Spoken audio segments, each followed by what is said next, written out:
E aí entra outra coisa. Assim, eu digo que a doutrina maçônica ela é pior do que a assembleiana. A doutrina... Existe uma doutrina? Existe um código de ética absurdo. Não é... É por isso que eles pegam pessoas que têm capacidade de obedecer regras e ordem. O que estaria dentro da doutrina maçônica? Casamento, divórcio. Não pode? Não pode. Ser divorciado? Divorciar depois de entrar na maçonaria. Ixi, tá mais rígido que muitas igrejas aí, então. Então, existem coisas dentro da maçonaria que ele é totalmente codificado debaixo de ética e código. E a obediência àquilo é extremamente... O senhor, como estudante do Apocalipse, biblicista, faz previsões também dentro de uma base bíblica. O senhor acredita que haverá prestação de contas para pastores que são maçons? Eu não acredito na salvação do pastor maçom, primeiro. Se ele não negar a maçonaria, eu não acredito que ele é salvo. Eu já entro aqui. Não tem... Um crente maçom? Também. Não existe? Não. Na minha visão, como... Eu tenho um advogado aqui que me ligou do Rio de Janeiro, uma semana atrás, ele era secretário da maçonaria no Rio de Janeiro. E aí que ele me falou também do monte de pastor assembleiano da maçonaria. Ele é da Assembleia de Deus. Então, assim, ele negou tudo. Ele abriu mão da maçonaria. Não tem... E ele era cotado para ser grão-mestre. Chegar no nível estadual no Rio de Janeiro. E ele abriu mão de tudo. Então, assim, ou você quebra o pacto... E você sabe que eu preguei nos Gideões em 2017. E eu preguei contra a maçonaria. Foi algo assim... Eu estava pregando esse negócio, né? Nova Ordem Mundial. Aí eu entrei, tem o trecho da mensagem que eu depois até te envio. Eu falo assim... O reino de Cristo é maior que os Illuminati. O reino de Cristo é maior que a Nova Ordem Mundial. E aí eu tremi. Eu falo assim, eu tremi porque eu temi mesmo. Eu vou te contar a experiência que eu tive. E aí eu soltei. O reino de Cristo é maior que a maçonaria. É melhor você ir pobre para o céu do que rico e queimar no fogo do inferno. Aí Deus me tomou. Ali foi algo de Deus mesmo. E eu comecei a gritar, quebra o pacto, quebra o pacto, quebra o pacto. E daí caiu aquele... Eu vi esse corte. Caiu aquele poder lá no pavilhão dos Gideões e tal. E assim, no outro ano, não é o que está agora, né? Não é o sistema que está lá agora. Né? O pastor Zilmar é um homem de muita oração. Mas, um homem simples, sim, mas de Deus, né? Mas como o sistema de entrar ali na agenda de Deus era outro, daí em 2018 eles já me brecaram, pela minha fala. E isso foi pregadores que vieram me falar, não tem como você entrar. Você não devia ter falado e tal. E me fechou muita porta. Só para você ter ideia como isso é espiritual, Fábio. Eu saí do pavilhão, eu terminei a mensagem, já era noite. E aí tinha lá o negócio de DVD, de gravação de DVD e tal. Quando eu entrei, 2 irmãs vieram marchando e falando em língua. E elas falaram, né, que naquela hora que eu estava falando quebra o papo, elas ouviam um barulho de espada. Meu Deus. De guerra. E a minha esposa demorou 1 semana para dormir. A sensação dela que ela teve era que os demônios iam entrar e iam me levar embora. De um temor e um medo do que aconteceu ali no mundo espiritual. Misericórdia, arrepia isso aí. Porque foi muito forte. Muito forte. E entra aquela questão de pregar. Pregou no Gideões, abre porta. Eu tive muita porta fechada no Brasil por causa da sua fala. Da fala da maçonaria. Ô pastor, mas outra coisa dentro disso aí que o senhor comentou, teve uma época que os pregadores, os pastores, eles pregavam incisivamente contra a maçonaria. Hoje já não existe. Seria uma forma que cessearam a voz desses profetas?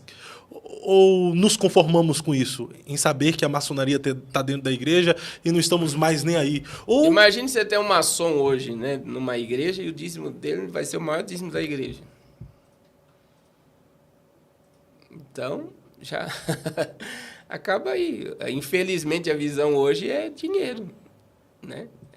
Então, se eu pregar contra, eu vou perder e vou perder isso. Essa é a ideia. Qual seria a sua mensagem para um pastor que fez pacto na maçonaria, tá doido para sair e agora não consegue sair mais? Não tenha medo, né? Cristo é maior do que a maçonaria. Não tenha medo de se desconectar totalmente da maçonaria. E sem se desconectar não há salvação. Agora, por que muitos não conseguem? Por causa que se sair, dependendo do ramo que trabalha, fica pobre no outro dia. Ele quebra. Mas é melhor ficar pobre e ser salvo do que rico e ir para o inferno, né? Ir para o inferno. E sabendo que está indo consciente. É esse que é o problema. A questão no inferno, ela é a consciência. Eu digo assim, quando você pega lá Rico e Lázaro, o que o rico disse? Ele estava totalmente consciente no inferno.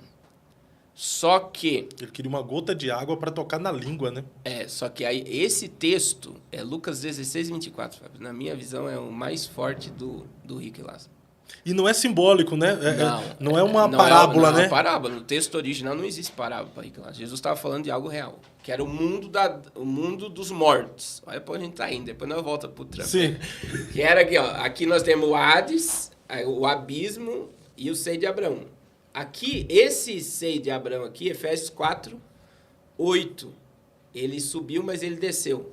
E ele levou cativo o cativeiro. Jesus remove, né, esse lugar e coloca debaixo do trono e ficou só o Hades e o abismo.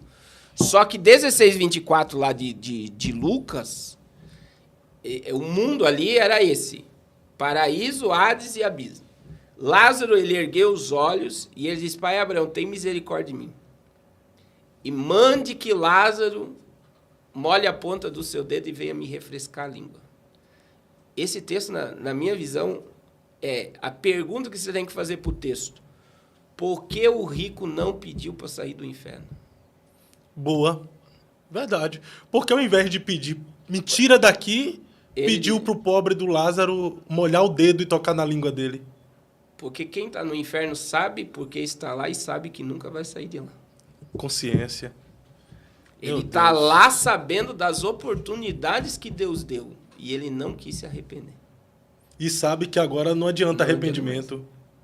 Ele está consciente que a eternidade dele é longe de Deus. Então, a hora do arrependimento é agora, né, pastor? Enquanto está vivo.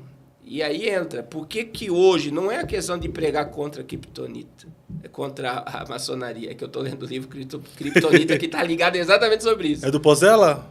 Não, é John alguma coisa. John Bevere? John Bevere tem o Kryptonita e o Lamartine também. Isso. Aí, o que acontece? Não é só a questão de pregar contra a maçonaria. Por que não se prega mais contra o pecado? A mensagem sobre santidade está escassa nos púlpitos. Não existe mais. Então, assim, a igreja está humanista. E é por isso que os pastores estão... Porque o que os pastores estão querendo é poder. Qual é a maior glória de um pastor hoje? Não é 100 almas foram batizadas, vidas transformadas. É o templo que ele construiu, é o status que ele tem, é o poder. Então... A minha igreja, né? Eu construí, eu fiz. Então, assim... E entra nessa questão. Por que pastores estão correndo para a maçonaria? Por status e poder. A maçonaria vai dar facilidade para construir grandes templos, influência. E aí, quando você vai em Jerusalém, por exemplo, o que mais você vai ver dentro de Jerusalém? Maçonaria. Quando você vai nos Estados Unidos, o que mais você vê? Maçonaria. Quem colocou Trump no poder são os judeus sionistas, que estão ligados às sociedades secretas e tem o braço da maçonaria. E no Brasil? O que tem no Brasil? Que manda aqui no Brasil? Qual é o poder ocultista que mais manda no Brasil hoje? Então, a gente tem... Mas aí, dentro dessa sua pergunta, entra o que... a gente tem várias coisas no Brasil, né? Nós temos as religiões afro, né?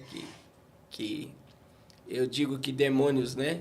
Eles escravizam as pessoas nessas seitas, mas nós temos também satanismo no Brasil, que não é a questão da macumba, que entra dentro dessa questão de sociedades secretas, né? Então, existe no Brasil.